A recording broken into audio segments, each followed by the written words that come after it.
Yours, mine, ours. I could do this for hours. I'm gonna give you 5 hours. All right, let's see if we rolling.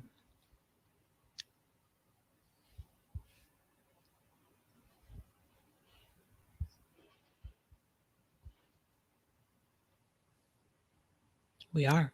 We're rolling.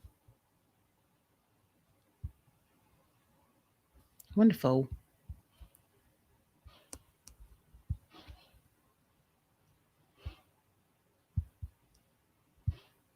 What up, y'all? Who we got up in here? Who do we have up in here on this day?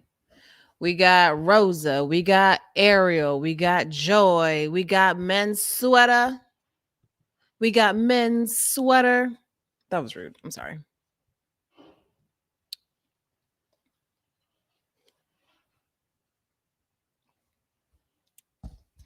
Oh, people came. I'm not even gonna hold you. I really did not know how this was going to go. I ain't know. But we up in here. Well, fuck it. Let's just go ahead and start. People can trickle in, join in when they get here. But what up, y'all? My name is Jade Fox. This is the Madeyoulooks channel, and today we are going to be talking about 2022 collaborations. Collaborations definitely excite me. It's basically like your two favorite things. If your two favorite people had a love child, like wouldn't you want to get to know that little baby, that little babe, that little cherub?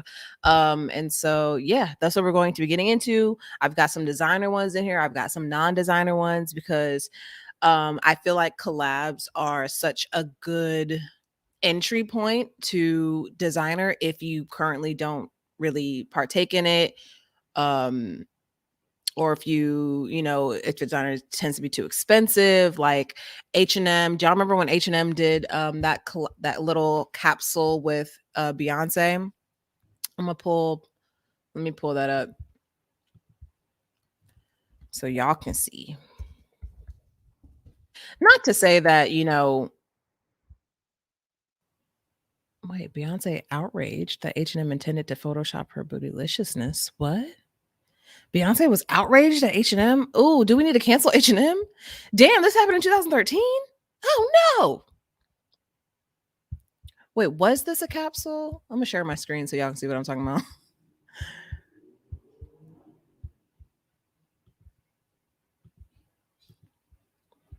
All right, boom. Look at us. Look at us. Okay. So when Beyonce heard that H&M's art department were planning to retouch images of her modeling the brand's beachwear collection. Oh, okay. So she was simply like an ambassador. But she didn't actually design anything for H&M. I feel like I would have known that if that was the case.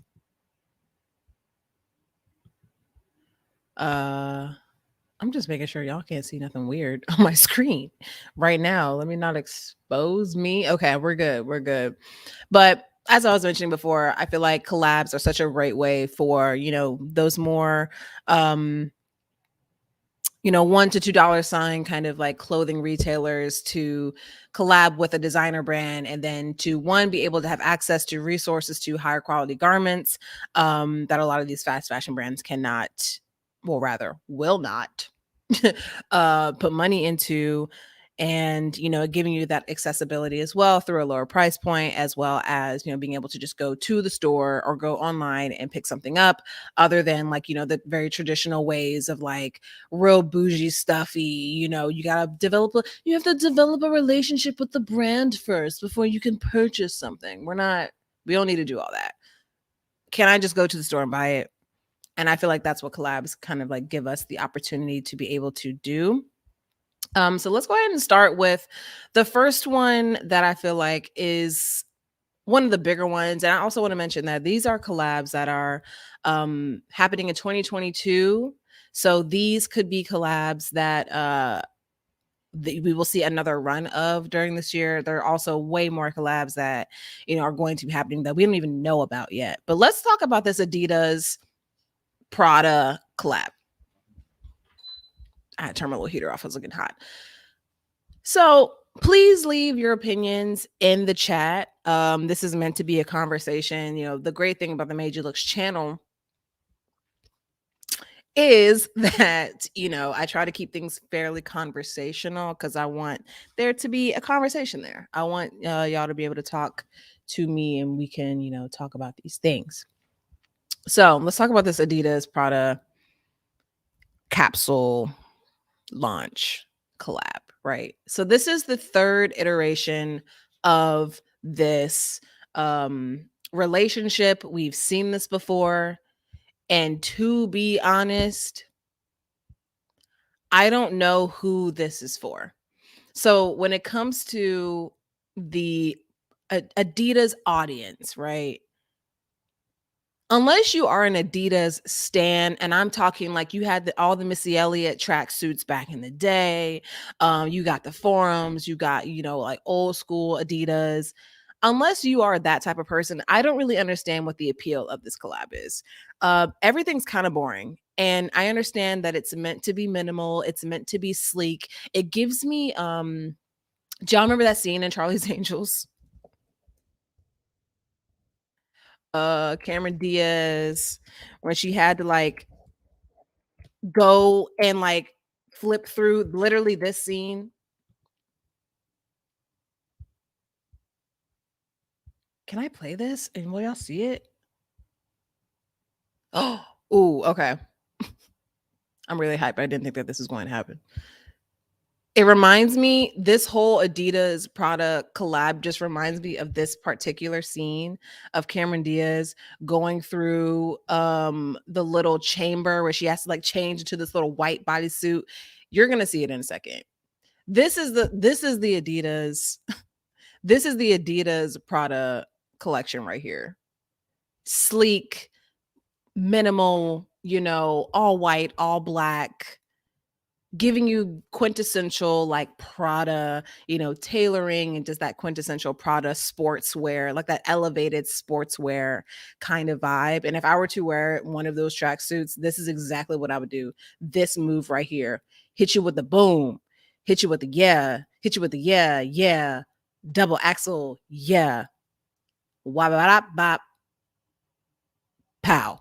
That's what this is what I would be doing in this collection. Because I simply just I don't know. I think that it's also a great opportunity to get, some higher quality pieces from Adidas with that Adidas branding. But I'm not understanding why anybody would spend $17.50 on a track jacket. There are people that will, 1000%.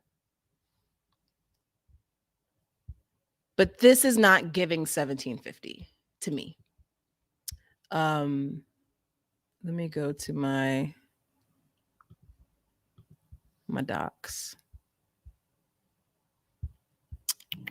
because I wrote down some things that I wanted to make sure that I mentioned.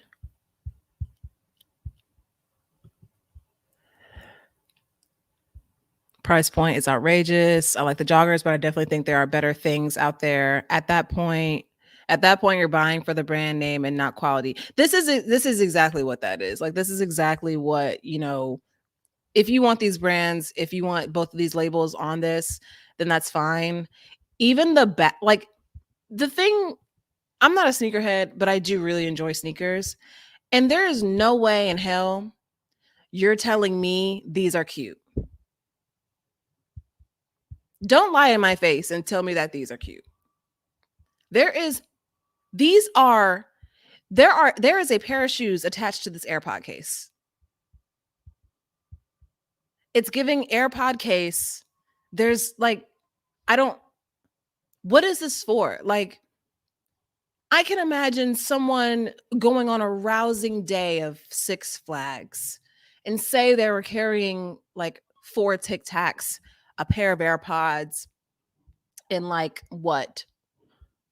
Some chickpeas. Like you could put it in these little bags and go on your merry way. It looks like the boots. Let's pull up the boots.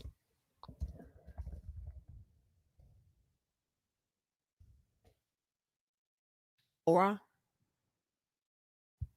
Orada.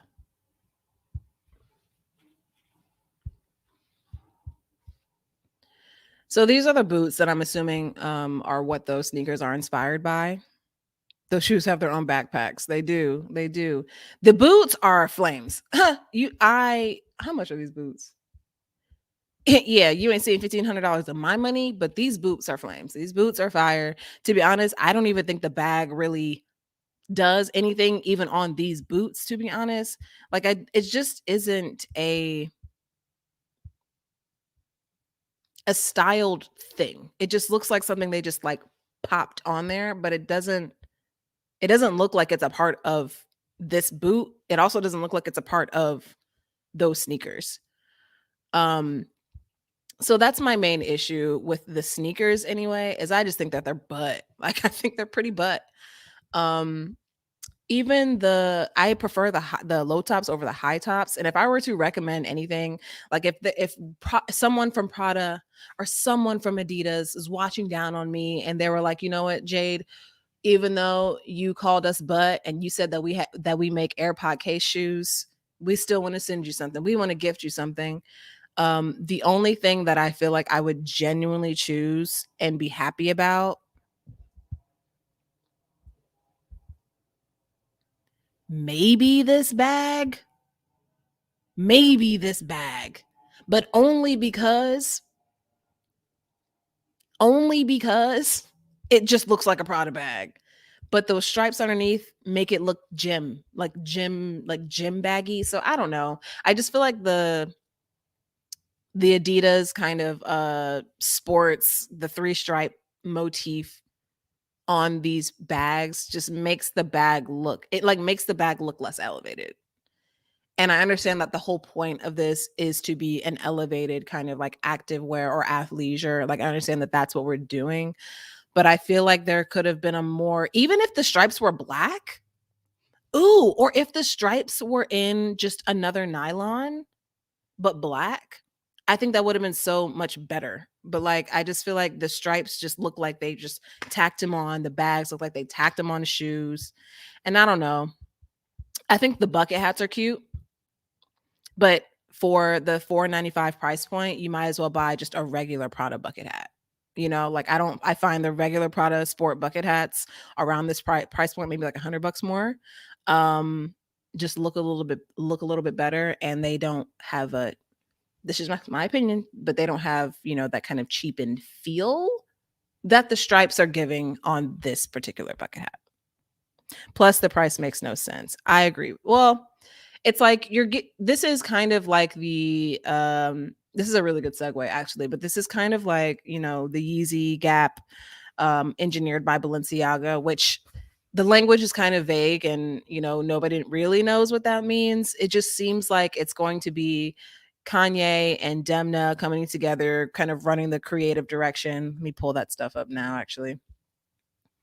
Kind of running the creative direction, and these pieces are going to be crafted by Balenciaga craft makers. So that's what I'm assuming this is, and that's kind of what the Adidas Prada collab gives me. It's like if you want really streamlined, sleek, uh, athleisure, but you want that funkiness or that casual motif of the Adidas kind of stripes, then that's kind of perfect because you get the construction via Prada, but the vibes via Prada and Adidas. So let's talk about this Yeezy Gap Balenciaga collab. Did anyone in the studio audience, did any of y'all ever pick up any of those Yeezy hoodies? Either the Yeezy hoodie, there was the jacket. So these are the hoodies right here. I didn't, because I think I just kind of stopped paying attention to Kanye for a while, and I've just now started getting back into him. I was listening to what Kanye song was that? I was jamming out to. You need something unexpected. Some form of weapon. Yeah. That little Lauryn Hill sample. I was listening to that, and then I was listening to the rest of Donda, and I was like, okay. And then I was listening to 30 Hours. 30 Hours. That song. I kind of like is it Life of Pablo? That album? I was listening to it while I was doing dishes the other day. Anyway, so I think for like 2 years, I just didn't pay any attention to Kanye. Like no attention. I didn't pay attention to his music. I didn't pay attention to any of the clothes, any of the sneakers. I'm kind of off sneezies, off Yeezys right now when it comes to sneakers. Anyway, I'm just kind of like over it. So I never really paid much attention to anything that he created within the last like 2 years until this collab came up. This Yeezy Gap engineered by Balenciaga collaboration came up. And so as I'm like kind of researching things and I'm looking into things, I can understand 1000% why this is successful and why it will be successful. It will be successful because of the fact that one, Gap is safe. I think there are just certain brands that are always going to be safe, like they're never going to be in the press for no wild shit.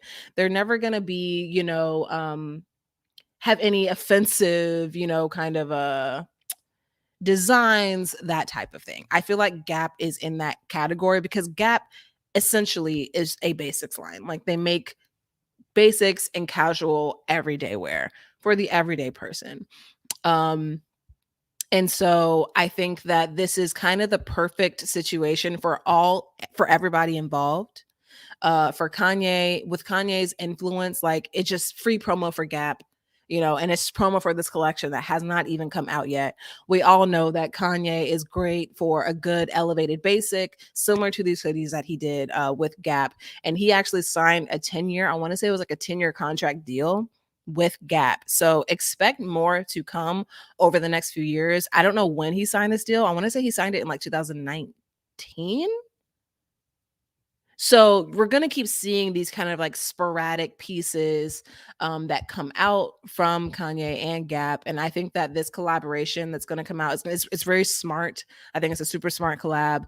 And I think it's going to be a lot of what we already have seen, which is this kind of, I don't even know how you would explain this, but it's almost like I feel like Kanye is almost like introducing silhouette within this oversized movement that's happening right now. Like we've all seen, we ain't wearing skinny jeans no more, even though I just bought a pair of not very skinny, but I bought a pair of like skinny jeans the other day. I don't know about you, but I kind of liked it. But doesn't change the fact that we are kind of like in this surge of everyone wants to wear everything oversized. Japanese Americana is all over the place. Everyone's inspired by it. Everybody wants a wide leg everything. Everybody wants flared jeans and boots, or flared jeans and bottoms that show off the shoe, that fall nicely on a shoe. And so personally, at first I was kind of like meh about this, but after like going back, I'm looking at this jacket, and even though it's not for me, I just feel like Yeezy is kind of creating this ecosystem of oversized clothing that has an acute kind of emphasis on shape, whereas we don't see a whole lot of that. Like there are definitely other brands that I can think of off the top of my mind that do oversized really well. Like I think Balenciaga does oversized really well. I think they're the first ones that come to my mind. Anyway, there are brands that are doing oversized really well, but I don't know if there's a lot of brands that are doing oversized the way that Kanye is doing. And then on top of that, because of his mainstream success, because of the success of the sneakers, because of the success of the hoodies and everything else that he's kind of come out with, as well as even the art direction of his albums. Like, I feel like Kanye has just done a really, really great job of positioning himself as a creative director. I feel like he's done a really, really great job of positioning himself as someone who has taste. And I think this is really smart. I think this is smart for everybody involved. And personal opinion, I hope that we see more of creative or a more design more of a design focused flavor, to the things that he's going to be coming out with, because we already know we're going to get like oversized joggers. We already know we're going to get oversized hoodies and, collarless kind of coats like this, things that are very like circular in the shape. But I'm hoping that with the resources, with the engineering done by Balenciaga, there's going to be more of an emphasis on tailoring and just kind of pushing the envelope a bit more. I think that Kanye has, like I said, has had a lot of mainstream success. But I think that with the resources that are here, there's opportunity for more. But at the same time, we got to keep that, that accessible gap flavor. And I think that if this the downfall of this collaboration will be if they lose that. If the pricing is ridiculous, I don't know how well this is going to go.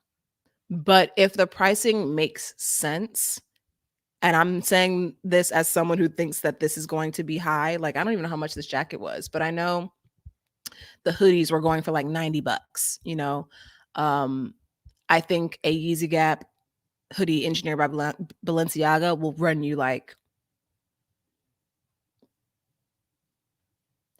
355, 350 to 500 ish, which is still high. But if it's on the lower end of like that 350 kind of price point, I think that this is going to sell out like instantly.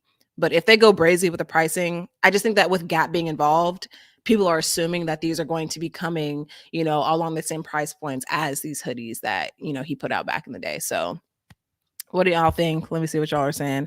I guess I just don't understand why they all need to be involved. Mainly Balenciaga. Can you explain their role? I'm assuming, yeah, I kind of went into it. I'm assuming that they are going to be the craftsmen, behind this line. I'm assuming they're going to have a big hand in the actual construction of the garments as well. And so similar to like that Prada and Balenciaga collab, or Prada and Adidas collab, they used that very famous Prada nylon, the recycled nylon. And by using those materials, you have a more sustainable product, but you also have just a product that's crafted very, very well. And so I think that that's kind of the role that Balenciaga is going to play here. I can't speak to Balenciaga's quality at all. I don't own anything Balenciaga, and I don't really plan to buy anything Balenciaga. I mean, maybe I'll buy something from this. I think that owning something like a staple piece from this could be really dope. But yeah, that's what I'm assuming is what's going to happen.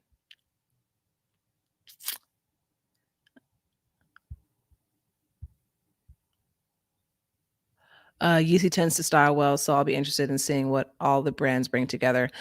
I agree, and I think that one thing I do love is how the styling is pretty unisex. Like if you look at, you know, I know that people have very strong opinions about Yeezy and the clothing that he puts out.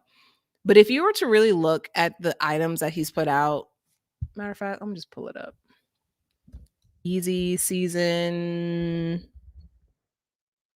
1.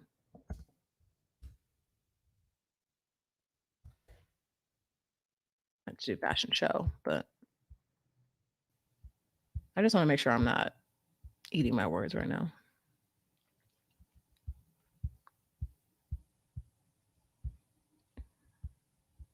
Hello? Ugh. Why do I gotta pay? You see how they do? Irritating. Okay. Can y'all see that? Okay. This is season 1. It's just elevated basics. He made the homeless style hot. I think that people just undervalue comfort. I think that when it came to the pandemic, and I know I'm not the only one that saw nothing but joggers. My Instagram ads were nothing but joggers for like 2 years. Okay? I just think that there's just such an emphasis on comfort. And Kanye, before the pandemic, had already been pushing that angle when it comes to when it comes to fashion, is like things should be comfortable, things should fall, on your body. And I think that his style lends itself really, really well to just the climate that we're in when it comes to how people want to dress. Um, so I don't know. I think if you made the homeless style hot, I think it will just continue to be successful just based off of consumer habits right now.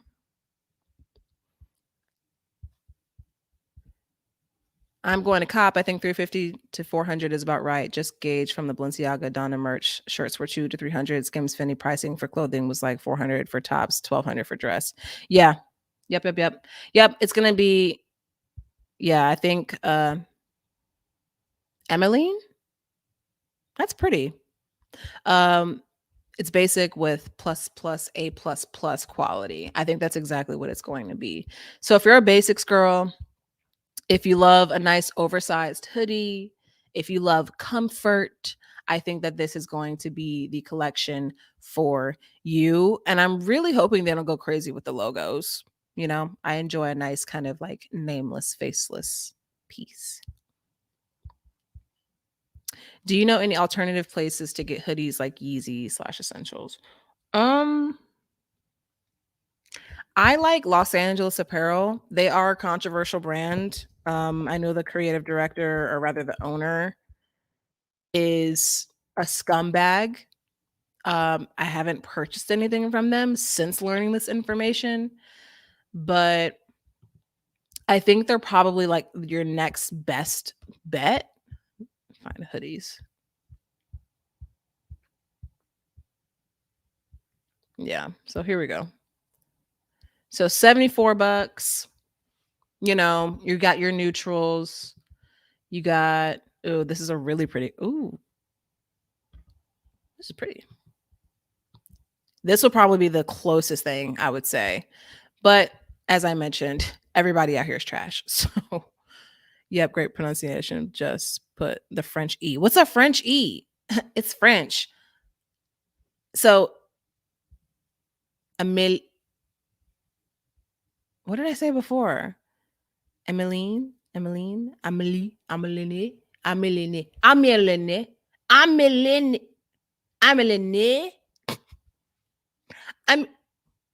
Emmeline. I'm gonna stop. I'm gonna stop. Uniqlo is also a good one. Um, yeah. I wish comfort could be in the business world. Sick of wearing suit and heels or suit and dress suit just to sit at a desk and make calls. Why do you have to? I feel like you don't have to. Am I having a stroke? Maybe. I might be. Yeah, I don't think you have to sacrifice that. I think you can be absolutely be comfortable. Size up and stuff. Wear jackets, like comfy jackets. Wear like soft knits and stuff like that. That's what I did when I was working for the government.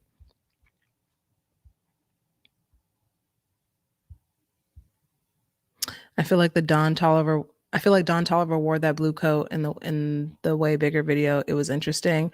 Yeah, like it's definitely got like celebrity appeal and all of that. It's very trendy. It's trendy in a way that feels unique. And I think that's something that Kanye kind of like has going for him is, because I think that's what graphics can do is I feel like graphics can not age. Is age the right word I'm thinking of? Actually, maybe. I feel like graphics and the graphics that you choose to use on clothes can tend to age them quicker. So like they'll go out of style much quicker than if you had something that was plain with no logos, no like crazy graphics or anything, you know? Um so yeah, it's got some longevity appeal.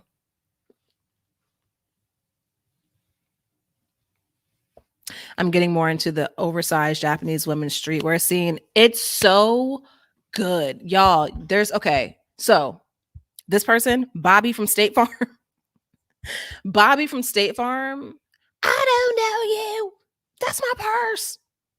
I'm gonna tell you what you need to get into. Matter of fact, I'm gonna stop sharing my screen because I look at some weird stuff online and I don't want to show you.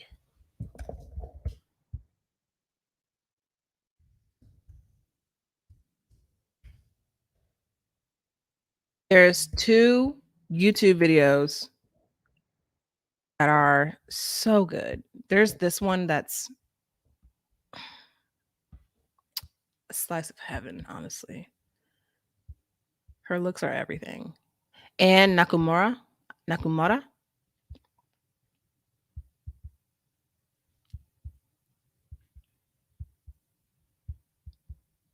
I'm gonna share my screen.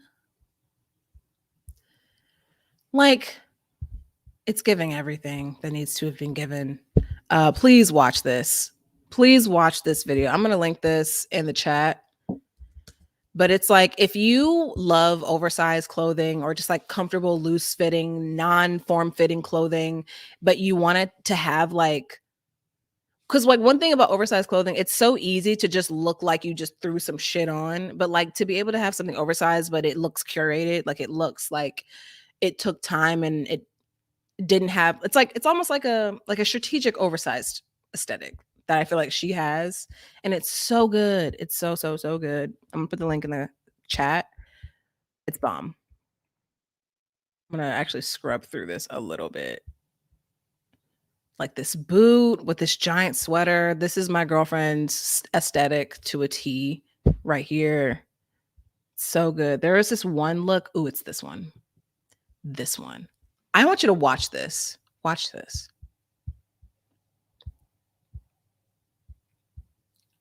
Watch what she does. This is like a little wraparound thing around this very straight cut dress. Like, bitch, are you kidding me? It's going to get better. It's going to get better. Just wait. And if you notice, I don't even know what you would call this, like kind of like add-on skirt. It's not fitted. Like it brings in her waist a little bit, but it's not super tight, right? But I just want you to wait until she puts this coat on. Just wait until she puts the coat on. When she puts, just wait. So good. So, so, so, so, so good. Like this is what I'm talking about when it comes to how to do like comfortable clothing that is fashion forward. This is Mason Margiela and Hermes. Like this is everything. This is everything. And you can't tell me that it's not. So yeah, if you're interested in oversized clothing, Japanese Americana, if you're into, kind of like introducing that aesthetic with a feminine flair, I highly suggest like getting a lot of inspiration from her, from this video as a whole. This is very much me right here with the cool hoodie. And I think when it comes down to at the end of the day, regardless of what your style is, I think the thing that's going to make it stand out is details. It's details and it's styling. Because even like in this look right here, where she's essentially just wearing a giant oversized sweater and a pair of jeans, the boots that she chose that have like this nice little heel on the back just like introduce something that's different. It's a black boot, so it goes with what she's saying or with what she's wearing. But just that little silver little piece on the back just gives it more of a specific like point of view. And the same thing with like accessories and all of that. And so I'm excited. This look also amazing. I would love to be able to get more into this. Like I want to buy more dresses. Like I want to buy more stuff like this because just because like I've seen the kind of dresses that are out doesn't mean that that's all that there is, you know? And I think that I could end up styling something like a dress in a way that feels comfortable for me, as someone who just prefers more masculine clothing. But at the end of the day, it's like the reason I was like examining the reasons why I feel more comfortable in masculine clothing. And I think the reason is it's just comfortable and it doesn't cling to me. And I feel like I can find that in women's wear. It's just, I think it just comes down to like a styling element. And so I do want to like venture out and get into skirts and dresses because I love volume. I love shape. I love when you walk. That's why I love a long coat because I feel like a long coat is the kind of like the unisex or like the outdoor equivalent to a dress, where a long dress, you walk, it moves, it moves with your legs and that kind of thing and your arms. And the same thing goes for like a long coat. So I'm able to get that same kind of drama that I would with a dress or a skirt, just in a coat. And so I want to like try some shit out, But let's get back to the point. Let's get back to what we was talking about, to the thing at hand. Let's get into the next collab. I actually want to get into this J. Crew one first, before I get into. So this is like less of a. Oh, let me read some of your comments actually. Every time I come to your channel, you have me wanting to spend money though because I don't have these pieces. Listen, same. I will be doing so many like Google searches and that type of thing for my videos. And I realize in the process, I'm like, oh, wait. I want that. I want that now. I love how skirts and dresses look, but I don't like wearing them or shaving my legs. You don't gotta shave your legs. What they gonna do? Lock you up because you got a little peach fuzz on your ankles? That's fine. It's not illegal. You're gonna be okay. I don't shave my legs. I don't give a fuck. I don't shave my legs because I know that people see me and see a raging homosexual and expect me to not like shave or to wear bras. So I just lean into that and I don't shave. And the bras I wear are like not like bras.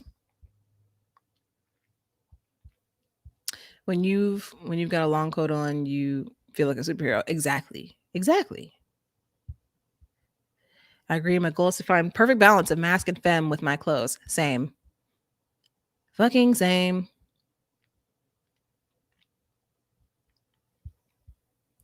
I love a long coat or a trench like jacket, but I don't want to look like Shaft. It's hard. Are you short?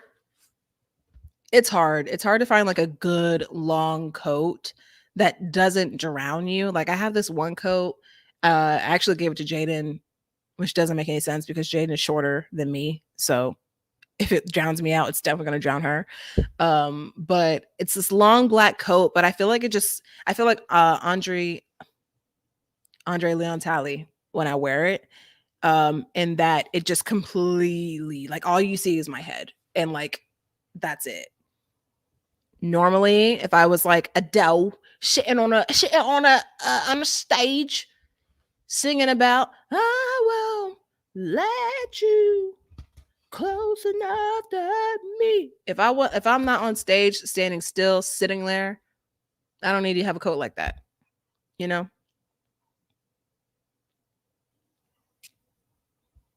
You're 6 foot. So what is your issue then? If you're 6 foot, ain't nothing dragging on the ground. Is it like a torso thing? When are you and Jaden going to get a cat? We're not going to get a cat. Jaden's allergic. And she won't say it, but I feel like she just doesn't care for cats that much.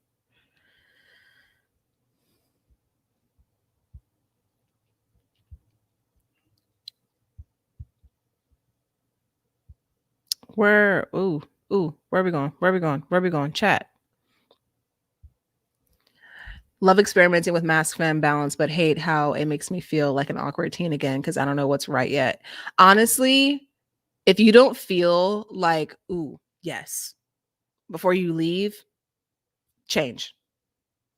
Because I realized that, like, when you're trying new things, like, obviously it's gonna be a little bit uncomfortable, but the fact that you want to try it, the fact that you had the idea that it would look good is enough for you to sell it, you know?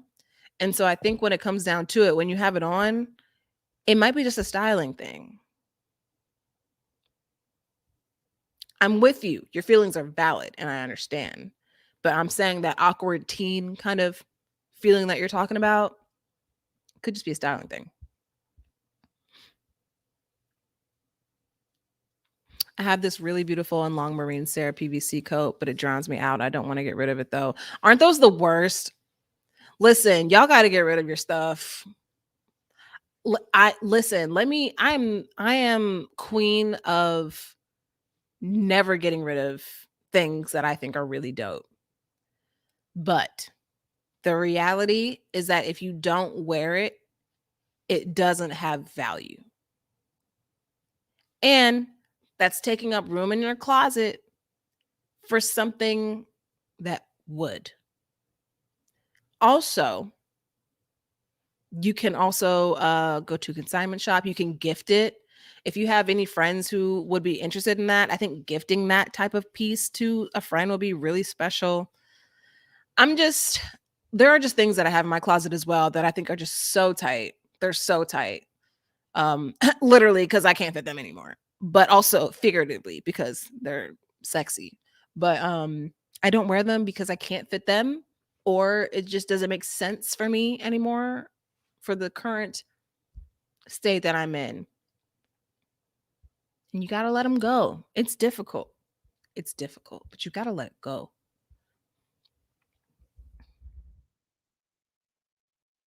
Is my lighting okay? Is it dark?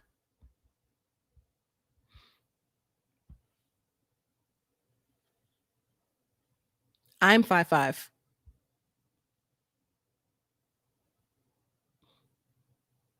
No cats, lesbian points taken away. I'm not a lesbian. So that's cool. Any tips for dressing more mask with big titties? I've struggled with it for years. I have a couple videos on my channel about this. So if you're not subscribed, Muffet Krug, Muffet Krug, um, then I will go subscribe and check those out. But really quickly, I'll tell you one, compression tops are your best friend. Get rid of your sports bras, replace them with compression tops. They're more comfortable and they give you a little bit more of a flat chest.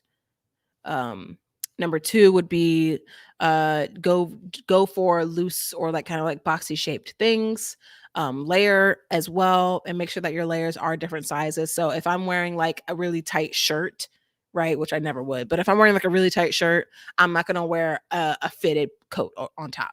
If I'm wearing a really tight shirt, I'm gonna wear something that's really kind of like not baggy but wide over it. I learned that when it comes to layering, when you have bigger boobs, like adding more volume isn't always the way to go. Like sometimes it's just making sure that the layers that you're adding aren't the same size. So if I have on a jacket, my jacket will always be bigger than what I'm wearing underneath, if that makes sense. Otherwise, it's just going to give you like bulk kind of look.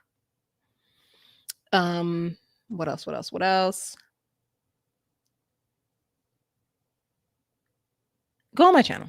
Yeah, I got like 2 to 3 videos about this, where I go more in depth. Lighting's good. Okay.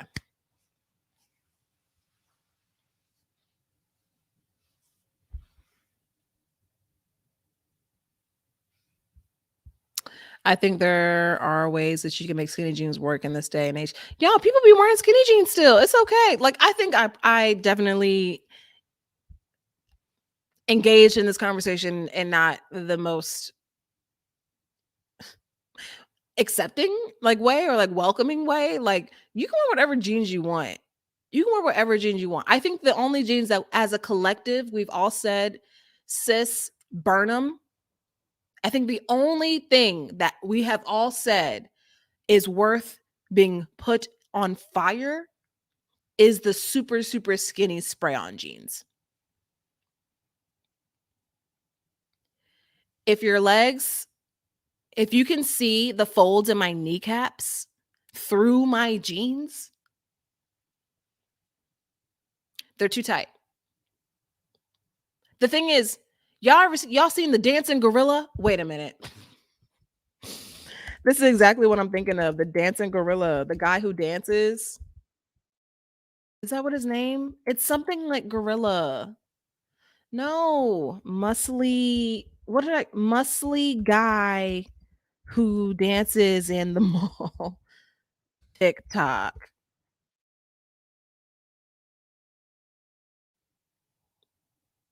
Where's that guy? His name is like Dancing Gorilla. It's something like that.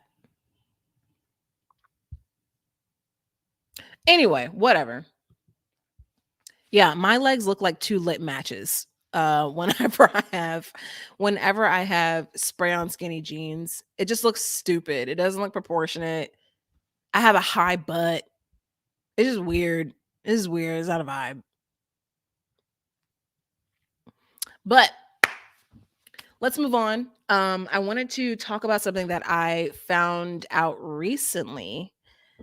A crew creative director 2022.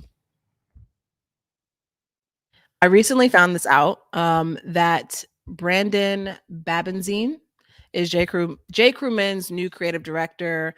I believe he worked for Supreme. He worked at Ame Leondor. Let me see if there's anyone others. Supreme, Noah. Yeah, so he is someone who is like very much giving you those designs of that are like the elevated kind of classic or like streetwear kind of style. There's this guy that I follow on Instagram, and he is honestly like one of my just style inspirations. He just always looks so well put together, yet really cool and approachable. He does like classic menswear in a way that there's some usefulness behind it.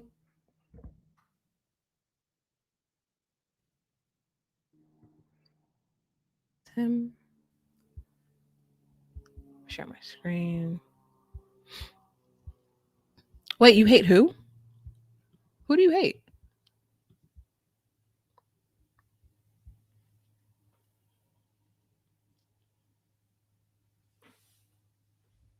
Who makes your skin crawl? Who are y'all talking about?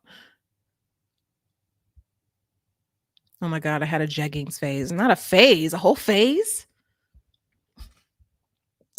But this guy, his style is very much that of what the staple customer is for, this Supreme Noah, this new kind of J. Crew direction, Ame Leondor kind of like clean streetwear style.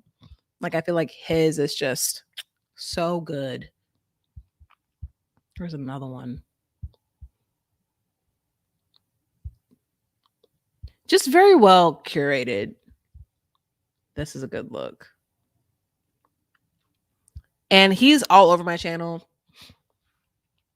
I try to make sure that anyone that I like feature in my like reference photos on my in my videos, I try to make sure that their name is up there. So if y'all wanted to follow them, you could. Like just it's good. It's good. It tastes good. She's seasoned. Look at this color. Are his pants green? I think his pants are green.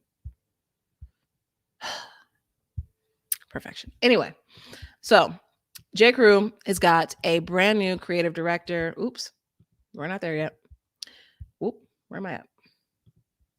Brand new creative director. And this is something that y'all need to be paying attention to. And I'm going to tell you why. So, as I mentioned before, a lot of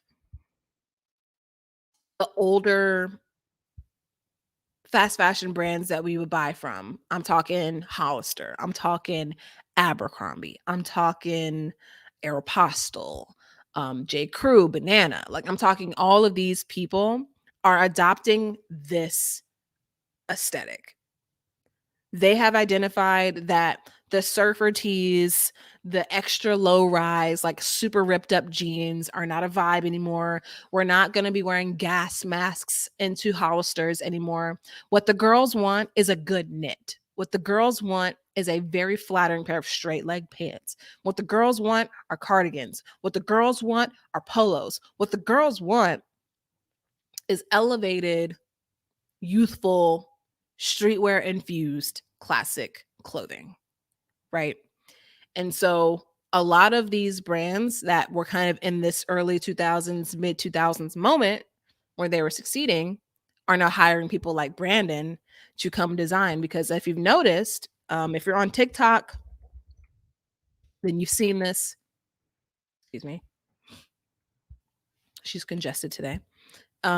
You've seen Abercrombie go through pretty much a completely different rebrand. So they've gotten rid of like all of the surfer stuff. Okay, she doesn't want to load today, but they've gotten rid of all the surfer stuff. Things are a bit more elevated, a bit more timeless. Ooh, this is really cute sweater. And this is like the kind of vibe that they have now adopted. And as you can see, it is similar to the Ame Leondor kind of like vibe. And I'm saying that wrong. Somebody corrected me in my DMs one day. So whoever that was, make yourself known. And I know I'm saying it wrong, but I mean, y'all saw me struggling with the French E earlier. So help your girl out. Anyway, a lot of these brands are taking cues from like Ame Leondor or Kith, and are hiring these creative directors to design these pieces. And that's kind of like that's like their way of staying current. The reason why I'm letting y'all know this now, okay? J. Crew is one of those brands that is so low key with how fire their stuff is. They've also been doing more I'm sorry, that was gross. They've also been doing more I think they've just started buying more pieces. This is the best way I can show you. This is like the best examples that I can give you. So like they've got Hydro Flask, they carry Pendleton now. This brand, they make really, really dope hats. Ooh, I'm about to put y'all on to another thing too. So that very like American kind of like vibe, but with, infused with, like I said, that leans into streetwear, leans more into classic menswear, and finds a really, really nice spot in the middle. They're they're buying from these types of brands that are third party brands that you can now purchase through the J. Crew website. And I'm telling y'all this so that y'all can be ahead of the curve. Okay. I think that J. Crew will probably J. Crew is owned by the same people who own Gap. They're part of the same kind of line. It's like Gap, J. Crew, Old Navy, and another one. There's another one in there. But these are like the collabs that are happening, that are really going to be creating some really great stuff. I don't think any of it has come out yet, but I'm telling you to keep your eyes peeled. J. Crew does a lot of collaborations. They did one with New Balance. This is like, I don't know, their umpteenth one that they've done with New Balance. And these are only shoes that you can purchase through J. Crew, which is amazing because everything's really centralized. You don't have to worry about having to do like any raffles or like have to wait out in super wild lines. Like you're not going to have to do any of that because you're going to get the same aesthetics of those like Ame Leondor, those Kith vibes, but by J. Crew. And it just doesn't have those name brands on them. And personally, I think that that's better because J. Crew quality on its own, like J. Crew by itself, it produces amazing quality things. I mean, J. Crew is pretty much like the older brother of Gap. It's the Banana Republic. That's the other one that is in that little consortium. But they are basically like the big brother for Gap. And so they're a little bit more expensive, but their pieces are better. There's a little bit more design. The quality is a little bit better. And so this is like what you would do, this is like what you would wear on your first like big boy job, you know? So as I found out about this new creative director who used to be at, yeah, what did it say? He used to be at Noah, Supreme, understanding merchandising and having a good handle on product development and timelines. But beyond that, what has really prepared me for this position is my personal life. I've been a lifelong J. Crew customer, and my personal style is rooted in American culture, which is forever evolving. I've lived through so many moments in American culture that have informed where we are today. For example, 80s preppy and the rise of skate and surf as a culture and eventually an industry. So I think that this guy, he's got a lot of knowledge. He's got a lot of references. He worked with Pharrell on Billionaire Boys Club. It's like what we want is in the people that design these pieces, and these people are moving. These people are moving to fast fashion brands. These people are moving to those brands that need to be resurrected. Like, I'm honestly surprised Forever 21 never did this. Because as soon as Fashion Nova started booming, I mean, I talked about this a little bit on my channel already, but as soon as Fashion Nova took off, Forever 21, I felt just didn't do enough to stay ahead of the curve.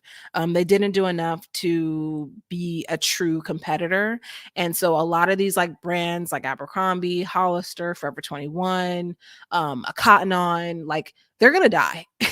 They're gonna die if they're not already dying, and they're hiring these creative directors who have worked at these higher brands that are still successful, have been successful for years, that are also really trendy and modern and current. They're hiring these people to design for them, and so you're going to be able to get that aesthetic that you want. You're going to be able to get that look and the quality, depending on where you buy from, um, at the price point of a J. Crew, at the price point of a Gap, at the price point of a Banana Republic. And so that's why I'm letting y'all know this now. This happened recently. I think, oh, this is 8 months ago. So I would just keep your eyes peeled. Any of these older brands that you used to shop at that you haven't even thought about in forever, I would go and take a gander. Let's take a gander right now. Let's see. What do we want to know? Let's see. What's the best gauge of like,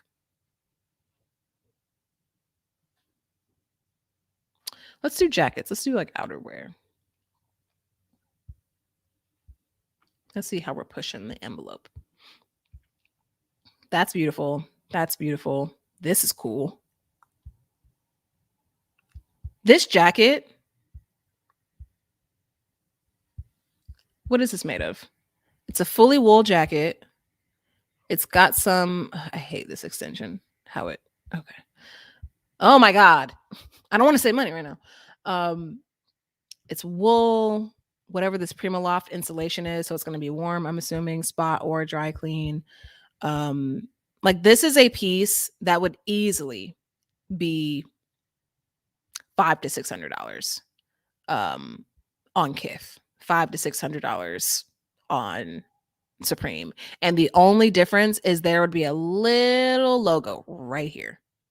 That is the only difference. And so that's what I'm saying. Stay up on these people, stay up on these brands, because I'm telling you, it's gonna get you that look, but with the fraction of the cost. This is a beautiful jacket. Snow Peak. Snow Peak is, listen, I ain't gotta tell you again. I already told you. Okay. Let's get into, all right, we got like 2 to 3 more we're gonna run through. I can't stand Shein. Their clothes smell so bad. And the stitch quality was atrocious. I won't be ordering twice. Listen. Cotton On already closed down. Damn. How can you start a personal capsule wardrobe after starting over from scratch? I.e., how do I determine what to get rid of? I think that what I would do is I would keep everything that's working. Everything that's working for me that could work across different aesthetics or an evolved aesthetic, whatever my evolved style is going to be, I would keep those pieces. So your pants, your good black pants, your good jeans, your good denim, overcoats, things that are like more stable, like a New York Yankees cap, like things that feel a bit more timeless, or things that feel just a bit more on the basic line. That way you can kind of pair it with whatever you want. I would keep all of those, but I would also keep some of your cool stuff too. Because one thing that I realized when I went through kind of a style revamp is I got rid of some stuff that was just cool, like, and those are the things that are going to keep your style feeling like you, if that makes sense. Like, I realized that I had a lot of different type of pieces, but I didn't have anything that felt timeless. I didn't really have anything that felt like I would want it in however many years. But I had really cool stuff though.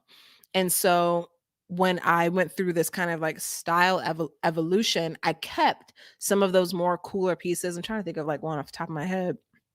Those would usually be like sneakers or like cool coats and like different colors and that type of thing.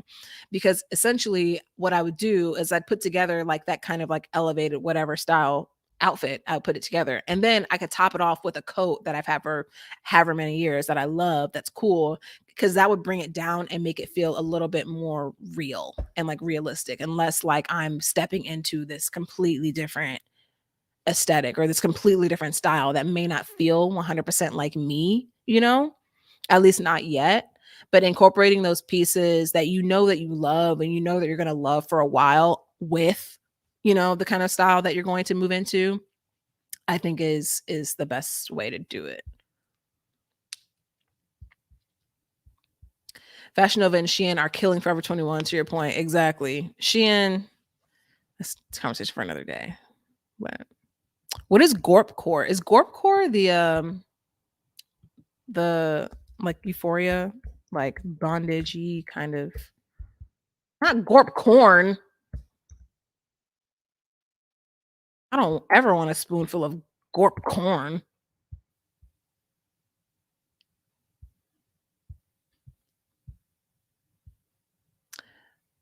So is it like outdoor? Yeah. So if this is what Gorp Core is, like this kind of like outdoor hiking, utilitarian, utilitarian kind of tech wear, I like it. I like it for a lot of different reasons. But the main reason I would say is I love the functionality of it. I just feel like anything that is rooted in functionality will never be out of style, ever. Blue jeans were invented in the 1870s. And it's the thing is that blue jeans weren't even created as blue jeans. Men would like have these pants, these like plain pants that they would just wear to work.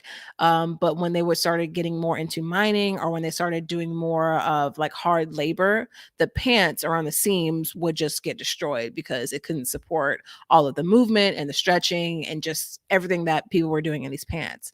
And so in the 1870s, what made a regular pair of just pants into a pair of blue jeans were these little rivets. Am I getting that word correctly? Levi's invented. Nope. Levi's.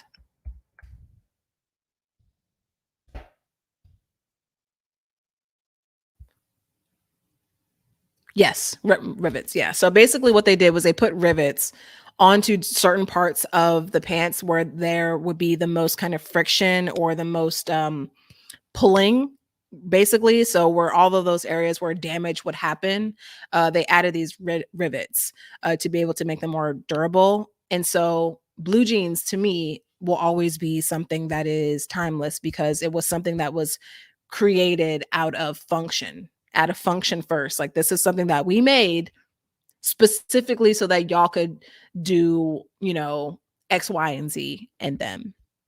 I don't even know what my point was by bringing that up. Gorpcore. Yes. I think that anything that is invented or created from a function first place is a yes in my book at all times. Speaking of, I love how these are just naturally segueing into each other. So I recently went to Utah. I was up in them Utah slopes Well, I wasn't in the Utah slopes because I didn't have the proper snow gear. Um, but I live in Portland. My girlfriend's family is from Bend, and so being outside, being in cold weather, snow, ice, rain is not something that is a new concept to me. But I don't really have any snow clothing. The only things that I have are like a pair of rain boots that I can show y'all. And like, no, that's literally it. I don't have any waterproof clothing. I don't have anything that is like for snow or for rain necessarily. And so when I saw that KAWS and Northface were doing a collaboration, that excited me because it gave what seemingly anyway, it seems like Northface performance geared clothing. So it's going to be waterproof. It's going to have hopefully like down filling, that type of thing. So it's going to be ready for the elements. I could snowboard in it maybe. Um Sled in it, just be outside in it. And I won't have to worry about my clothes being ruined, but I can have the fashions. I can have some color and some fun with it, with costs, kind of being a part of a lot of the graphics that we're seeing with this collaboration. This collaboration is going to be coming out in, it says, Cost North Face collection is set to roll out through an official mini program on the North Face dedicated Cost website and at 82 retail stores starting January 7th in Asia and February 17th, with prices ranging from 55 to 550. This price excites me very much, this price point, because snow gear, I don't know if y'all have ever looked into snow gear before, but if you haven't, it's expensive. Like, it's expensive. For a good snow coat, it's like it's gonna run you anywhere from like $500 to $800. And that's for like a snow coat that's gonna last you and stand you like the test of time. And that's not even like you can go cheaper with it. Obviously, there's always going to be cheaper options. There's always going to be cheaper options, but I'm never going to give you the cheapest option. I'm going to give you the best option. And the best option doesn't always mean the most expensive. The best option to me is one that is of quality, one that has some type of design, and that has comfort and accessibility. And so I think that this perfectly kind of falls into that category, this collection. If you're not familiar with costs, to be honest with you, I'm not like the biggest um collector or even novice when it comes to costs. I know that he is an artist. I know that he's got those like kind of like those bear dolls that are really popular, but I'm not going to sit up here and act like I know everything when it comes to costs and the collections and all of that. I know that there was some drama specifically with this collaboration because North Face worked with another artist, Futura, and there was like some stealing of some intellectual properties that was going on. And so I think that there was some drama with this collaboration, because people were just like, so you just don't care, like saying, looking at costs and saying like, so you just don't care that like North Face just stole these designs from this other artist and you're just going to work with them, like knowing all this is going on. That none of my business though. I'm here for the fashions. I'm here for the pieces. And this is something that is right up my alley. I love this little Sherpa jacket. Snow gear is really fun. Like, it was something that I didn't really pay any attention to until I met my girlfriend, because I didn't really do any snow sports like that, you know? But these pieces are really fun to me.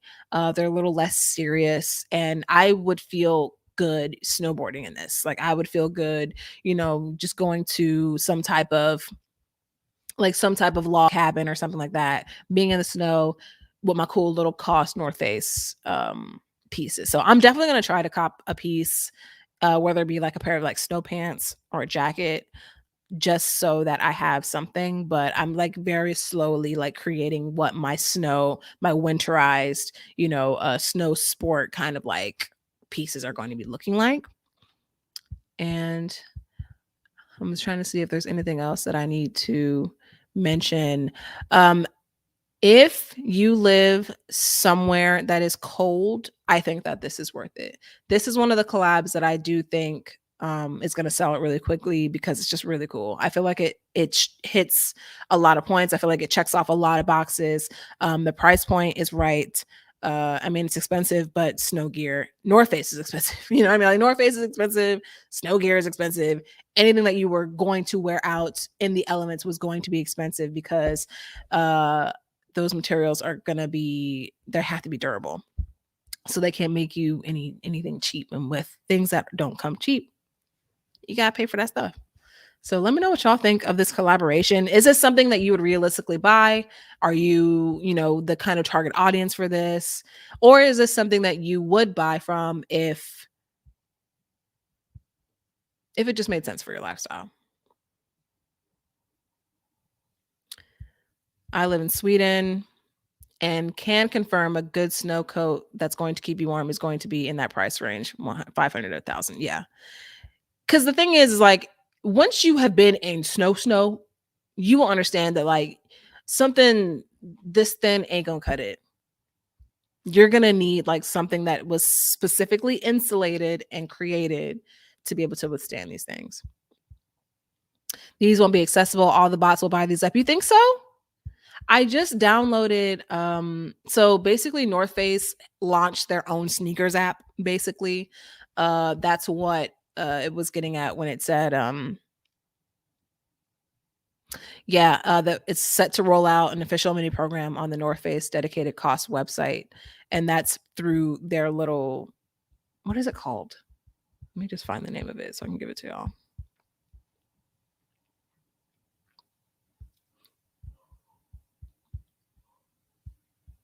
Just give me a moment. There's an app. I downloaded a whole app, so I don't know why it's not in here, but oh yeah, this Explore Pass. So I'm assuming this is literally just going to be the same thing as the sneakers app, just for North Face and for their more exclusive collections, for their more exclusive collabs and that type of thing. So go ahead and download this. I'll add this link in the description. But gem drops, you might be right. It could be all bots. But I'm gonna still try my best because I think that snow gear is just it's kind of ugly. It's like you're either gonna get something that's plain or just something in a weird colorway. Um, and I feel like snow gear is very, very gendered. And so you'll find, in the women's section, every snow jacket is like pink and yellow and, purple. And it's just like, meh, like I just want something cool. I don't really care about it being, like I just want something that feels more design driven. And so this is what that feels like to me. I'm gonna try. Absolutely will be bought at KAWS and North Face both coveted and will be limited. Listen, I'm gonna hold out faith, okay, for myself and for y'all as well. I'm hoping that maybe they have some type of local release here because, like I said, for Portland, this type of thing makes 1000% sense. And so I don't know. We'll see. We'll see if there's some type of like outdoors or, kind of like retail relevant stores out here that are going to be carrying any of these. Doubtful. Doubtful, but it does happen. Like there've definitely been some like independent owned shops that I've been into here that have carried highly coveted pieces. How they got them, I have no idea. I'm assuming what the owners probably do is they probably go out and get them on their own and then sell them in the store. So that's why I feel like there's a little bit of faith for me, maybe getting one in store here somewhere. But otherwise, I mean, Jemmy, you might be right. It might be hella bots out there. Do we need to take a minute? Y'all need to take a minute. What are y'all eating a snack? What's up? Do we need to check in? I'm going through a lot of information today. Do y'all like this? Because I will do this again. It's live stream format.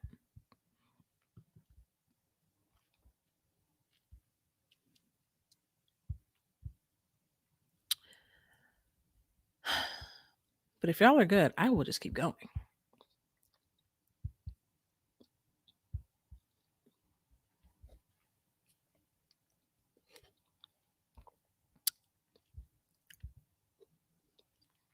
All right.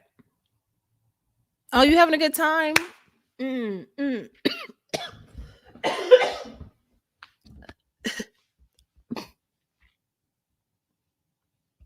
I legit almost vomited. Um, um, I'm okay. Please do this again. I would love to do this again. This was like something I was like playing with, but this is tight.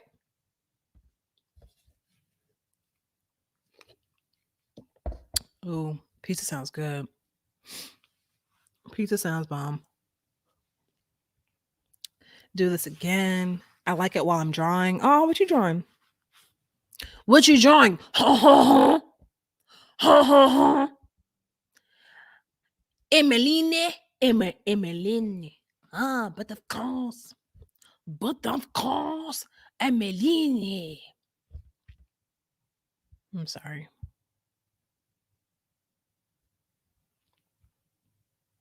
Hold on. Jay's getting COVID. Not me getting COVID right in front of you. Do you use stuff like StockX/Grailed at all? When do you think paying resale is worth it? I think paying resale is worth it if you really, really want that piece. If it's a piece that you have been thinking about, you have been searching for, you have been just it's been on your wish list for a year or more, it's something that you just cannot seem to shake. Because there have been things that I've loved, but I don't even remember what they are now. But there are things that I've loved and will continue to love until I get them, right? And then I'll love them, but I will actually own them. And so I think in that regard, it's worth it. Um, I've only bought I bought my Rick Owens Ramones off of Grailed, and I thought that that was a really seamless process. I like the authentication; they are real. I paid half the price for them new, and they look fairly new. Because the thing about resellers is like the resale market is shit. Everything is bots. No one can get anything. It's so exclusive for no fucking reason. It's dumb. It's unnecessary. And there's all these loopholes for what, right? I'm aware of that. Yes. But one thing that I do respect about resellers is their attention to just keeping a quality product. Anyone who intends to resell anything is going to make sure that that thing is taken care of. So they're going to make sure that the original it comes in the original box. They're going to make sure that the dust bags are with it. They're like at least that's the kind of resellers that I would buy from. Um so I think in that regard it's worth it, but if something is getting to a price point that just doesn't make sense, then don't spend your money. Like I really wanted the what did I want? I wanted the unions, the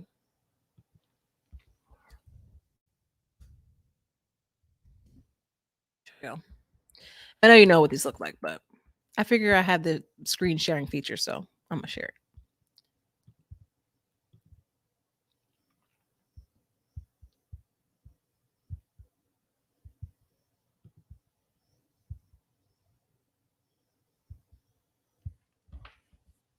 Like I really wanted these, right? I knew there was never going to be I was never going to I was never going to get these. As soon as I had the idea that I wanted these, God literally said, "Bitch, like that is how much I was never going to be able to actually acquire these shoes." Okay? Jesus himself, who doesn't do anything, when is the phrase?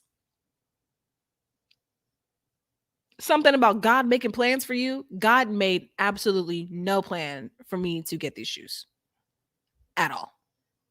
At all. It was never going to be in the cards for me. One, it's an Air Jordan 1. Two, it's a union piece. Three, it came out in the age of bots. There was never going to be an environment where I was going to be able to get these shoes at a reasonable price. On top of the fact that I wear a size 6. So most of the Jordans that come out, or really any like coveted sneaker that comes out that does actually go down to a size 6 is absolutely going to sell out, because all the other little girlies that also wear my same sizing, which does include children as well, are buying up these very limited sizes because they love to only come out with these, like starting off at a men's size 7 or a men's size 8. So I went on to Grailed. I went on to StockX. I went on to what's the other one? Goat. And I did my best. Do you want to know how much these shoes are right now? Let's just, for a laugh, let's just see. 12. No, let me go to my size. Hold on.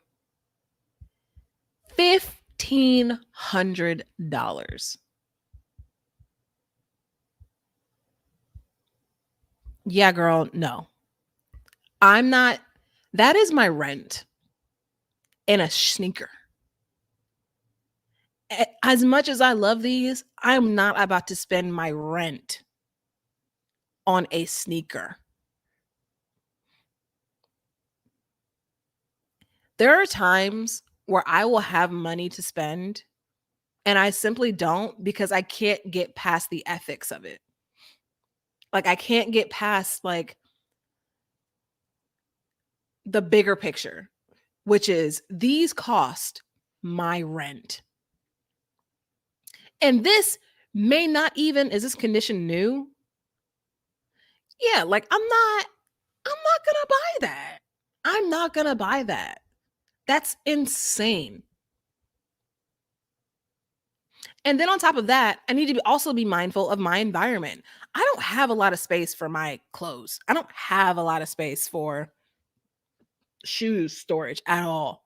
I don't, which is why I'm always like recycling my closet. Like I when I buy something, I switch something out. When I buy something, I switch something out because I generally don't have the space to just keep adding volume to things. And knowing that these are 1570 and knowing that they're not even going to have like a really secure place,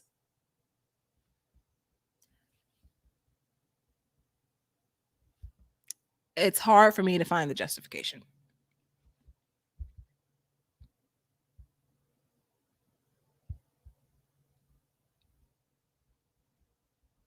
That's 3 times my rent. Okay. You be afraid to wear them? Not me. And that's another thing. I love to wear my shoes. I don't know if this is like unpopular opinion or not, but I love when shoes look like you wear them. I hate a bright Air Force One. Ugh.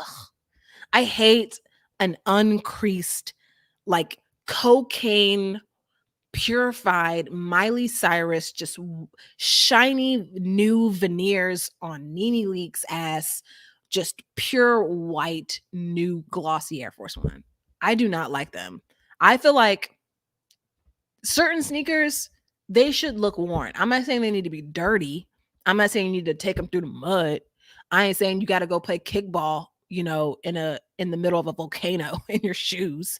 But I just feel like all shoes look better worn. All shoes just look better worn. It feels less try hard. It also feels less like, oh, you put these on because you thought you were doing something by wearing these new pair of shoes. You know what I mean? It just feels less that. So, yeah, when it comes to sneakers, regardless of how much I paid for them, I'm gonna wear them. I'm going to wear them. And I cannot fathom spending my rent on a pair of shoes to do what I'm about to do to them.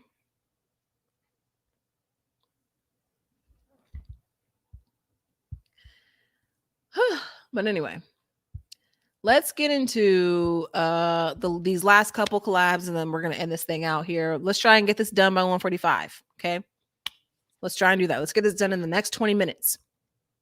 So, I'm not going to spend too much time on this collab. Bape and Stussy are doing a collaboration, but they're only coming out with trucker hats.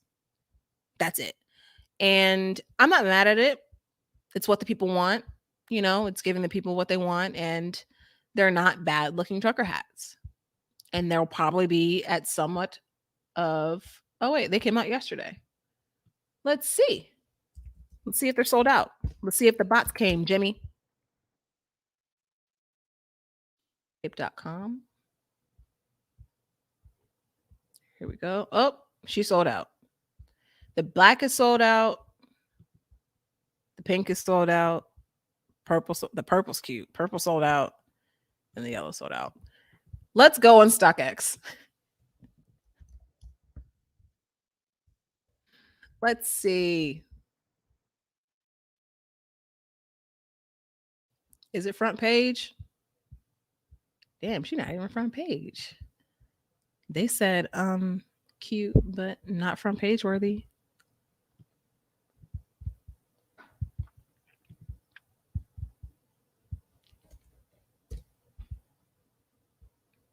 How much were these originally? So is there a price original?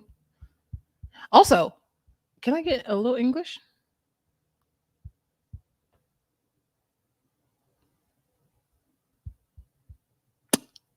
So we have no pricing. Maybe it was on the 10,000 yen. What's 10,000 yen?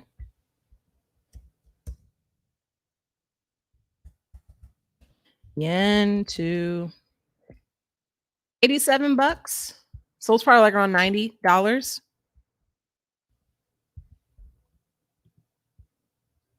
$90 for a Stussy Bape trucker that you will absolutely be able to resell for a few years and get a pretty good decent or a pretty good profit off of it. I think it's pretty good, to be honest. I think if you are someone who loves Bape, or if you're someone who loves like Stussy or this like skateboard, kind of culture, this is something that will always be relevant to you. I think that it's something that maybe you keep for a long time and you give it to your kids. Like I know it may seem not that, but I just know people.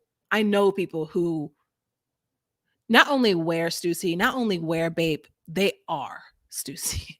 They are Bape. You know what I mean? And so for those people, this is the perfect piece. And if I were to get any of these, I would absolutely get this purple. This purple is flames. This purple is beautiful with that little ape motif in there. It's the most unique one out of the colorways, in my opinion.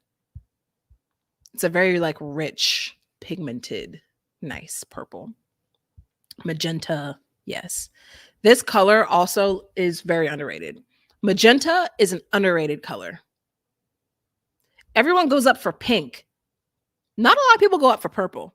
I love a purple. But magenta, bitch, magenta and brown. Oh, say less, love. Oh, say less, babes. Oh, it's like dark skin pink. Magenta is dark skin pink.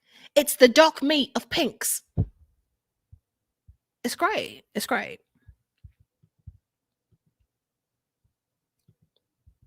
Let's see what the purple is going for. 220. You see, everybody, I be knowing, bro. Everybody want that purple because that purple is flames. I ain't spending $200 for no fucking hat though. I know that much. I know that. I know I'm not ever gonna do that. I actually just bought I bought a Madeyoulooks. I'm gonna put y'all on. You probably already know about Madeyoulooks though, but this is a black owned brand, black woman owned brand, I want to say, called Madeyoulooks. And as you can see, I'm a fan of the trucker hat style. I feel like they fit my head well. And they have these truckers that I've been trying to get my hands on for a minute now, and they actually have them in stock. Oh, not the blue, but they have the red and the green in stock. These come out to be around 80, 50 euros. Oh, I'm tripping. 56. Never mind. So I just bought some of these, and tip, if you ever want really cool hats, if you ever want really cool trucker hats and just hats that, if you like this kind of style hat, but say you don't want to get taken over by bots, say you actually want to have like a fighting chance to actually receive something like this. Wait, hold on, Marty. Let me get to that in a second. If you're into this kind of thing, always look at small brands and independent brands. Always look at independent brands and small brands because they're going to be giving you the exact kind of flavor way cheaper.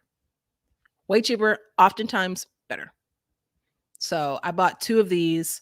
I'm going to see which one I bought, the green and I bought the red. And it's funny because I also wanted to get the blue, but the blue is now sold out, which I think is like a sick game. I think it's a sick game. It's a prank. I feel like I'm being punked. But yes.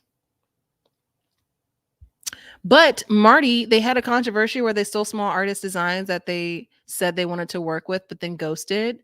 Wait, Madeyoulooks or Bape or Stussy? Because that's going to make me really sad. That's going to make me sad if it's Madeyoulooks. God damn it, it's Madeyoulooks. Damn. So I need to look into this. Let me write this down. I understand that like intellectual property is hard to navigate, especially in regards to designs and fashion, because it's really, really, really hard to do something that hasn't been done before. Same thing goes with music. It's like you could show me any song by any artist, and I'm sure I could give you at least 5 songs that sound similar to it that I could make a case for and say that, oh, well, they took this from this person.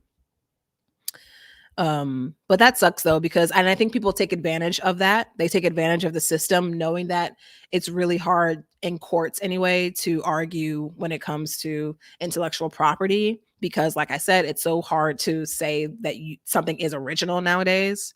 But people absolutely use that to their advantage and say like, oh no, I came up with this on my own. Like, how are you going to prove that you came up with it? This is not fashion related, but I'm just curious. How old are you, if you don't mind me asking? What does it matter? Do we need to know? I'm young spirited. I'm a free spirit. And age is a social construct. Y'all, the fucking dancing gorillas. The dancing gorilla is here.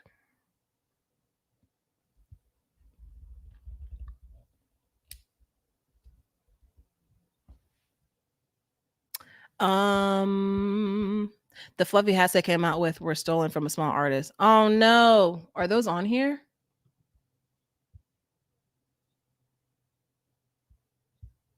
This ring is kind of cute.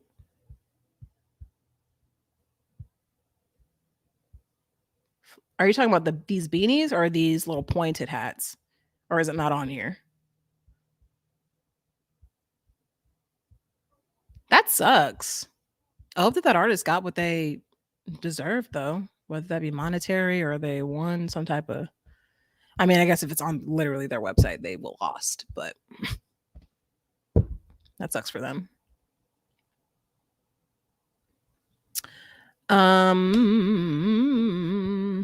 I'm enjoying this live video discovering Black-owned designers to check. Yes. Yes. The Madeyoulooks channel community is growing. They still have them on Essence. Well, I have to look now. Maybe the next one we'll do of these, I'll be showing y'all my Essence wish list. Maybe we can share and compare what wish lists on Essence or Farfetch.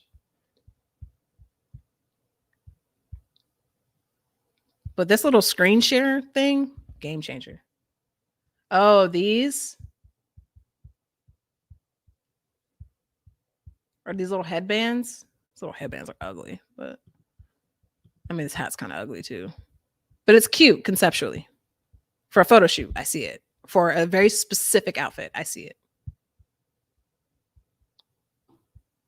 Is this what it was though? This what they stole? You had to steal this?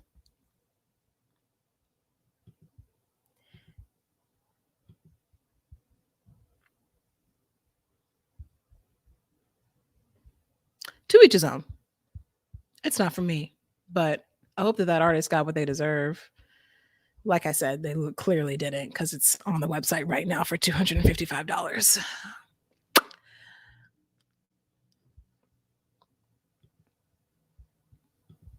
Well, my hats get here on Monday, so I don't know what to tell you, girl.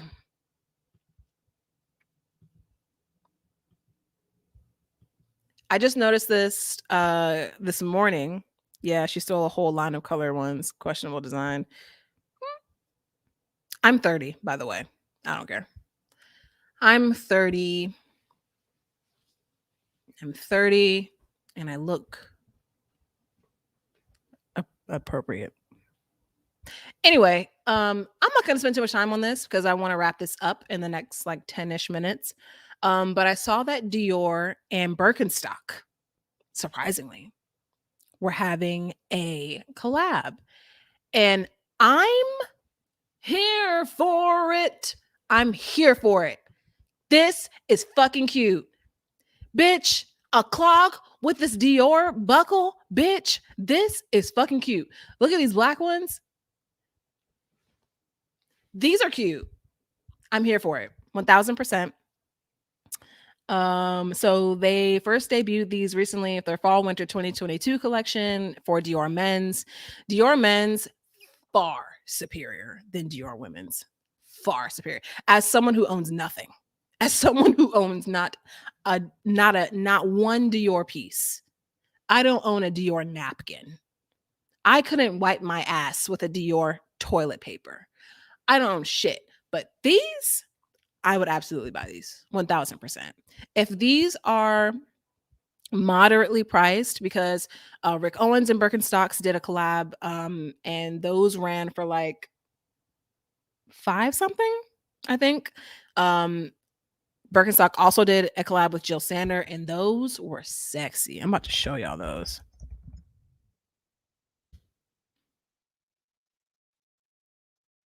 These, no, these are sexy. These are sexy. I love these. I couldn't get my hands on them. They are just such, this is what I mean when I say like when your two favorite people, your two favorite brands come together and they have a little love child and it's just the best parts of both. You're getting that really minimal, high quality, streamlined, like strong point of view of Jill Sander. And then you're getting that silhouette from Birkenstock that we love. Because really, Birkenstock at this point, and this is no shade to Birkenstock because I love Birkenstocks. Birkenstock is just giving us silhouettes for brands to then take and actually give personality to. That's pretty much where we're at with Birkenstock. Birkenstock is kind of like Crocs, where like Crocs, they're not giving you like crazy silhouettes, but they're giving you a silhouette that is unique enough so that if you were to put it in an interesting color, if you were to put an interesting pattern on it, if you added some charms to it, it would become its own little beast. And I feel like Birkenstock is basically just, it's almost like Birkenstock is like a wholesaler, like Hanes or Los Angeles Apparel, American Apparel, Gildan, like any of these t-shirt brands that just create blanks, which then get purchased from brands and then they put their own branding on them. They put their own designs on them. But at the end of the day, it's still just a Hanes t-shirt. It's still just a Gildan t-shirt, but it's been remixed a bit by these designers, right? Birkenstock, same kind of flavor. And so I am absolutely here for this collaboration. I feel like this is a true collaboration where you do get to see the DNA of two brands coming together. These are cute. And these are absolutely going to sell out. No doubt about it. Are these out? No, they're not.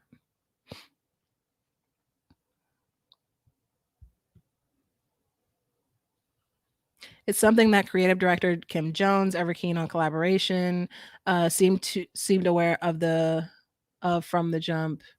We've done Birkenstock, but only because we didn't want to do a Christian Dior gardening shoe and copy it. Fair. I respect that. Moa Lola, take notes. He said, we didn't want to create a Christian Dior gardening shoe, so we're just going to do a collab with Birkenstock. And honestly, just do that. I love grandpa core. Same. I love a grandpa core. What color do y'all like? These are lit. I'm not even gonna front. Like with these embroidered elements to it, this kind of these little floral embellishments, so cute, so springtime. Like this would be so dope with like a really like light, cute color sock. Bitch. Or if you had these in very monotone, like how it's styled right here, sweetheart, fall time vibes, big chunky sweaters, like a big pair of like loose pants, and then these fucking shoes. Are you kidding me? These black ones, get out of my face right now. Get out of my fucking face with these shoes right now. These are cute. I would absolutely purchase these. I love this buckle. I love this. It's small things. I think when it comes to collabs, it's really in the details, you know? And I feel like with a Birkenstock, you really can go either way. Like you can completely change the shoe if you really wanted to and make it feel like the other brand has more ownership of that silhouette. Or you can go in this route, which is you stay true to the DNA of this brand, right? And then you just add these little pieces that make it feel a bit more elevated or a bit more intentional. I think these are great. I literally step on my heart with these. These shoes are ugly. Your name is trash.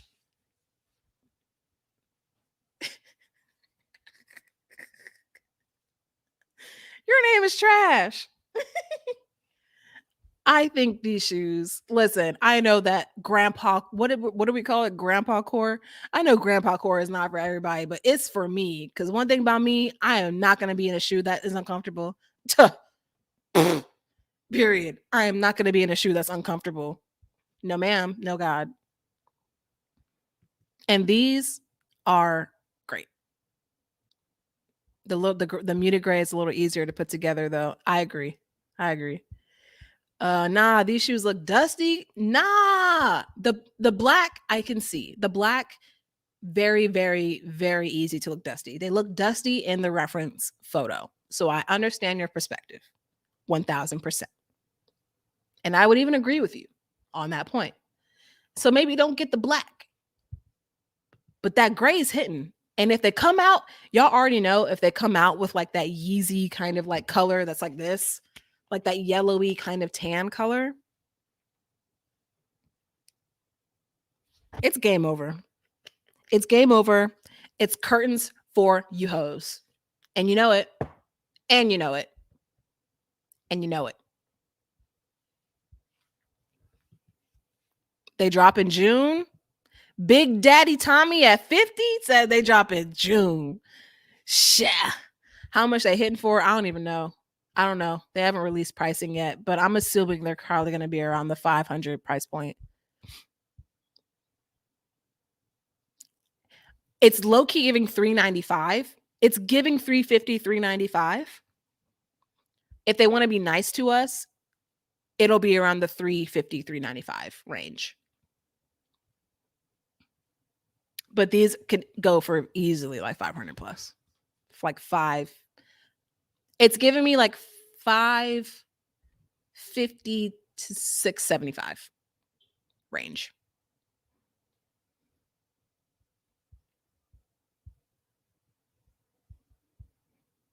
Okay, the gray is all right, but still, they remind me of fancy Crocs. What else would you want, Joy? What else do you want? Do you not want fancy Crocs? I would love some fancy Crocs. I'd love a mimosa in my fancy Crocs. I love a Bellini in my fancy Crocs. I would wear a blazer with some fancy Crocs. One thing about me, one thing about me, I'm gonna put something dusty with something dressy. Ooh, I'm gonna do it. One thing about me, I'm gonna have something real nice on, and then I'm gonna have a dirty ass sneaker. That's what I'm gonna do because that's my business. So I'm gonna take a fancy Croc.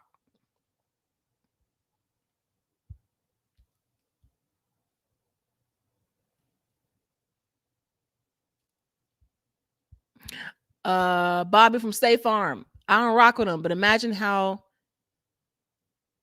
Berkeys with some chinos, trousers, cardigan. Yeah, it's cute. I think this is just one of those things where it's like, this was just one of those things where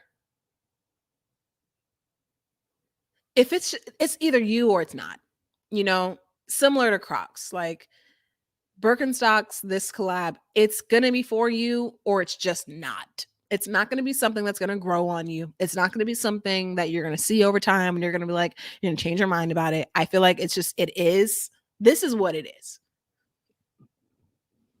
Excuse me. This is what it is. And either you on board or you not, you know?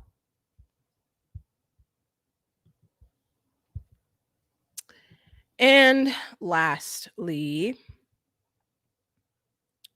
I wanted to speak on, stop sharing my screen.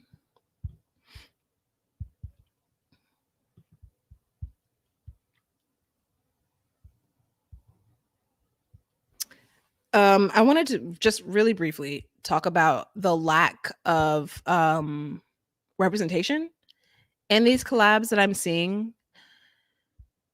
One thing about fashion that has been always so interesting to me is there's a lot of LBG and T in this industry, from the design standpoint to the craftsmen to the marketing to the models, to like at any entry point of fashion, in my opinion, there is a heavy LGBT presence. But the one thing that has always been funny to me is there's never been an emphasis on this ever.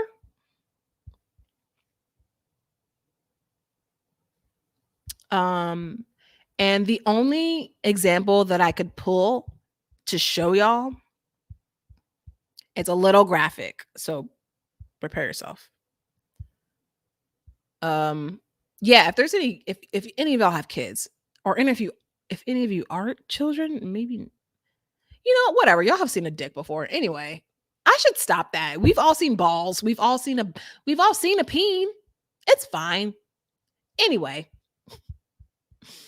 so this is the only example that I could really pull that I truly felt, you know, represented that flavor, but also literally made it into art. So this is a collaboration that JW Anderson did last year with Tom of Finland.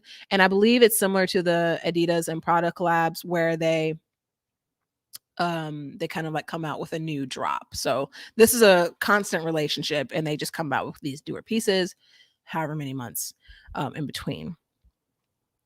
Tom of Finland, if you're not familiar, is an artist who was popping back in the 80s, and he did a lot of like queer erotic art. So it was a lot of like bulges, it was a lot of like men's bodies, a lot of man titty, very sex centric, very sex positive.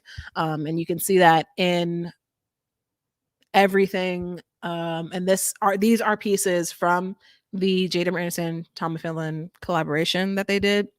Why are his nipples so hard in that? Look at his nipples. Look at his nipples. They look like, you know those things on the back, on like on floorboards that the door is supposed to hit, that like if you flick it, it like, that's what his nipples look like. Anyway, this was really the only example that I could find where I saw an example of like what, not only just LGBT representation and pushing an LGBT lifestyle, because I don't think it's controversial to say that a big part of LGBT culture is sex.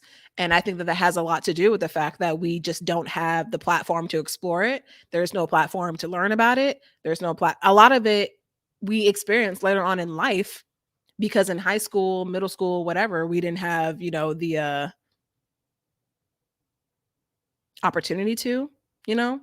And so I don't really shy away from talking about the sexualization of LGBT culture, because sex is a subset of the culture. And so I don't want to say that it's not, especially when there's so much ignorance and there's so much just misinformation out there. A lot of these policies, like a lot of, gay men and trans men cannot donate blood in the year 2022 simply because they've had sex with a man once. This is like how policy becomes so antiquated in the grand scheme of things. It's like, this is why we have to talk about these things, even when it feels like on a very granular level, where it feels like, well, why do we need to like put Tom of Finland on JW Anderson pieces? Why do they need to be on clothes in the first place? It's because the more we know about people, the more we know about these communities, the more we can have these conversations, and it's just a trickle up effect. You know what I mean? But the more we kind of shy away and silo these communities and these people and these topics, the more misrepresentation that happens at like a government level, and also just like at a human level. Like, there's no reason why gay men should not be able to donate blood simply because they've had sex with, on top of the fact that all of this is based off of like antiquated thinking. Back in the AIDS pandemic, or back in the AIDS epidemic, that's when this was birthed, this idea that, gay men have HIV, and so there's no way that they can donate blood, yada yada yada, completely ignoring the fact that all blood goes through extensive sterilization processing, like after it gets donated. Like, it just completely ignores the full science of everything. And it's all rooted in white supremacist ideology and misogyny and homophobia. So, with these collaborations, and as I was like looking through them, I was like, it's kind of fucked up that there are still so many people that are LGBT in this industry, and yet you don't really see a lot of that comes from it, right? Nothing that comes from it that is like loud and intentional anyway. And I wanted to bring up this other collab, which is one of the other ones that I found through Acne Studios, one of my favorites, with Honey fucking Dijon. That's her name, is Honey fucking Dijon, which I think is hilarious. And she's a get out of here. DJ, I believe, did a really small capsule collaboration with Acne Studios. And oh wait, here they go. And essentially, it was just a lot of acne pieces in different colors, giving you something that was very reminiscent of like the 80s and 90s, queer culture, iridescence, peaches, that type of thing.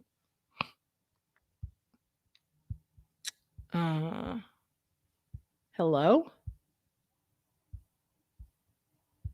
Okay.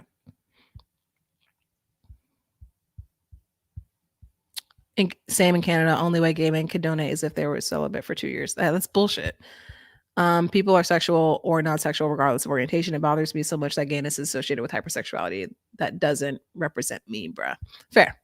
At the end of the day, we all know everything that we talk about here on this channel is on a spectrum. Sexuality is on a spectrum. Sensuality is on a spectrum. Fashion is on a spectrum. Gender is on a spectrum. Everything's on a damn spectrum.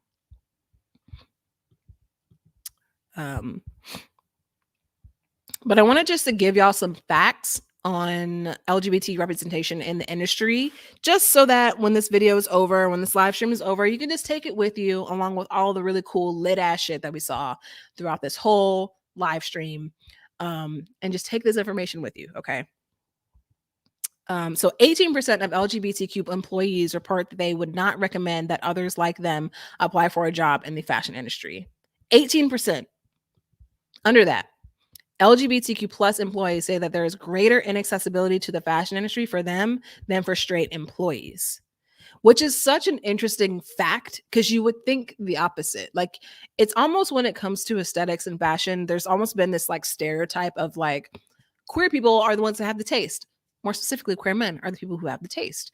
And so I thought that this was funny because stereotypes are so far removed from reality, even if they once were, rooted in a common kind of behavior within a community. LGBTQI plus employees report a high rate, 65% in parentheses, of experiencing microaggressions. These include the questioning of their competence, hearing insulting or disrespectful remarks about them or people that they like, and feeling like they can't talk about their lives outside of work. And once again, this is just another example of how the industry can seem inclusive and supportive in like all of these different ways to all these different people, but when it comes down to it, we have to talk about these things.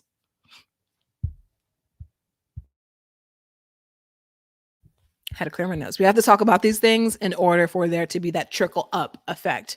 There has to be an awareness at every single level in order for there to be something done about these things. And I am someone who is getting into cut and sew. As some of y'all know, I have my Hill Fox channel. I have my Hill Fox brand that is going through a complete rebrand. We're getting into cut and sew garments. And, as someone who's kind of slowly kind of breaking into this industry as a queer person, I kind of wanted to know, like, okay, there's this reputation about queerness within fashion, but what is it actually like on a real granular level? Like, what are people doing? And so there are many ways to make sure that there's a push for a more equitable society. The Equality Act is a huge one, and I'm going to put the link for that here so that y'all can read about it. This shit's just important. Like, I love to talk about fashion. I love to talk about clothes. I love to talk about these ridiculous things that, are in fashion or stories and pop culture and like all of this stuff. I love to talk about this stuff, but at the end of the day, like I also want the things that I do, the work that I do, the platform that I have to have some type of value beyond entertainment as well. And I want to give back in some type of way. And if that is in the form of education, then that's just what I'm going to do. And I got 102 of y'all here right now. And I just feel like that now is the perfect time. So the links so that you can read about the Equity Act, I put that in the chat so y'all can read up on that. But just to give you like a really, really brief synopsis of what it is, and then we're going to end this out. The Equity Act is a huge support from Americans across the board. It looks to amend the Fair Housing Act codes, which protect against discrimination against LGBTQIA plus people. More than half of the LGBTQ respondents who reported harassment or discrimination said that it occurred in a public place, such as a store or restaurant in 2021. The bill works to instate laws across the board protecting against that. So, the link is there so you can read about it, see what you can do, see how you can get involved. Please, this has taken a turn, but please support your local vote in local government. Woof. We took a minute to get there. But vote, read up, see what you can do, see all the ways that you are interacting with the fashion industry. That is all that I'm going to be getting into today. Those are the upcoming collabs that I'm excited about. We will absolutely do this again. I think that this was a fucking hit. This is a success. Boom. And we're going to go back to our regularly scheduled programming on Monday. I'm going to be back with videos on Monday and Wednesday, so stay tuned for that. I'm coming back with looks. It's been a minute since I've given y'all actual like outfit content, but I'm getting into that in Wednesday's video. So be sure that you stay tuned for that. And that is all. Subscribe if you haven't. Thank y'all for coming out. And like I said, I'm see y'all on Monday. Have an amazing Saturday wherever you are in the world, or Sunday if it's that time. And I'll see y'all. Oh, and don't forget, wear what you want, wear what you like. Wear it out. See y'all soon.